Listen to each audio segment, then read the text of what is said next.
Let's talk about what's happening in Sri Lanka.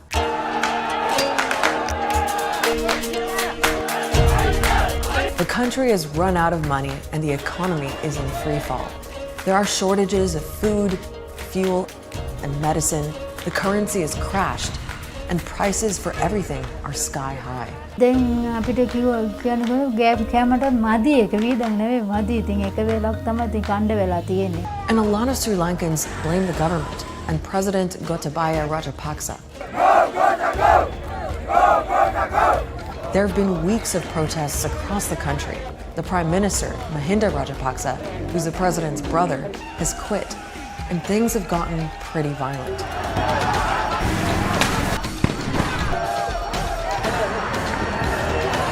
Government supporters stormed the main protest camp in Colombo. Thugs are almost about 20,000 came with sticks, heavy sticks, and they beat all of us. Anti-government protesters set fire to the homes of some ruling party officials and stormed the Prime Minister's compound. He had to be rescued by the army. Several people have been killed and hundreds have been wounded. It's a economic crisis that was brought on by a political crisis, and now we're just generally in crisis. So why are so many Sri Lankans fed up with the Rajapaksa family? What's gone wrong with the economy? And what's it going to take for Sri Lanka to get out of this mess?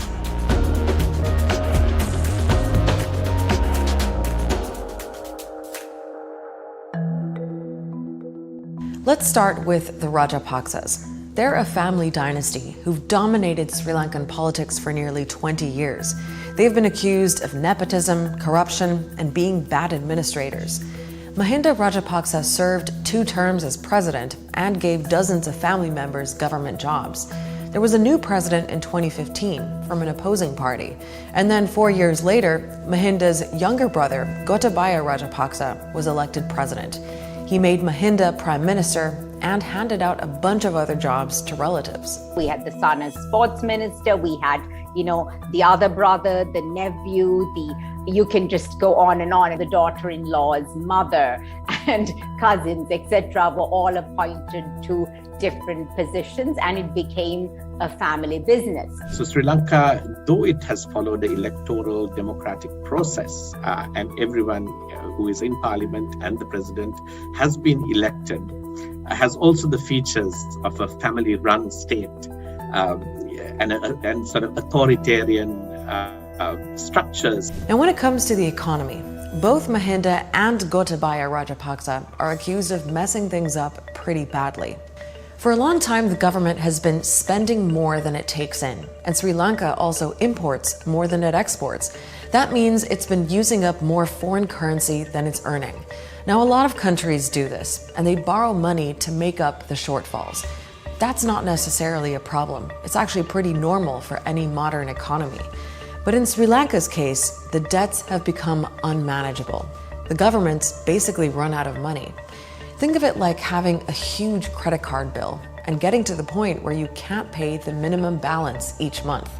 For Sri Lanka, that's the $7 billion due this year. In April, the government defaulted on its loans, admitting it can't make the debt payments anymore. Our reserves kept coming down until the reserves came to zero, and the situation exploded to the current crisis that we have now. There's not even enough foreign currency left to pay for the imports of essential goods, and it's led to terrible shortages and long lines for things like cooking gas. අපේ රටේ ජනතාවට gas නැහැ, තෙල් නැහැ, ආහාර නැහැ, සල්ලි තිබ්බත් බඩු මුට්ටු ගන්න නැහැ. People are now starving. Medicine is in short supply. You don't really know what holds for people tomorrow. So why are so many people blaming the Rajapaksas for all of this? Well, there are a few big reasons why the situation got so bad. When Mahinda Rajapaksa was president, he started spending big time on huge infrastructure projects, some of which ended up being duds. Like the Lotus Tower, on which we spent 400 million rupees, which is not being used at all, and getting into debt for these projects. We've also had massive corruption. So it is a cumulative thing. Cricket stadiums, and even port expansions that took place didn't have a return that justified their investment. So years of this kind of high spending and high borrowing was already storing up problems for the future. And then, when the current president, Gotabaya Rajapaksa, came to power in 2019, he made a couple of drastic decisions that totally derailed the economy. First, he followed through on his election promise to bring in huge tax cuts. But those cuts meant the government suddenly lost out on a lot of money, about 25% of its revenue. The government stated that the reason is that they were going to give more incentives to people, to businesses to earn more and then develop the economy and provide employment. But also the reason was that they were facing a general election. After the presidential election, a few months later, This was not something that was advised. It was not based on expert advice or research. It was a populist move. The other thing Gotabaya Rajapaksa did was to force Sri Lanka's farmers to go completely organic. Pretty much overnight, the government banned the use and import of all chemical fertilizers. no country in the world goes into organic farming 100%. At best, developed countries like Germany have maybe 10 to 15% organic farming. And it was disastrous for Sri Lanka's farmers, who were suddenly producing much less. It got so bad that Sri Lanka had to start importing rice, something it never had to do before.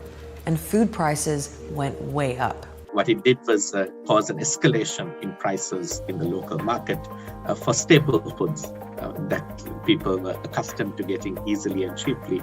And remember, while all this was going on over the last couple of years, there was also the pandemic and all the problems that caused. The tourism industry took a massive hit, and tourism is usually one of Sri Lanka's biggest earners and an important source of foreign currency.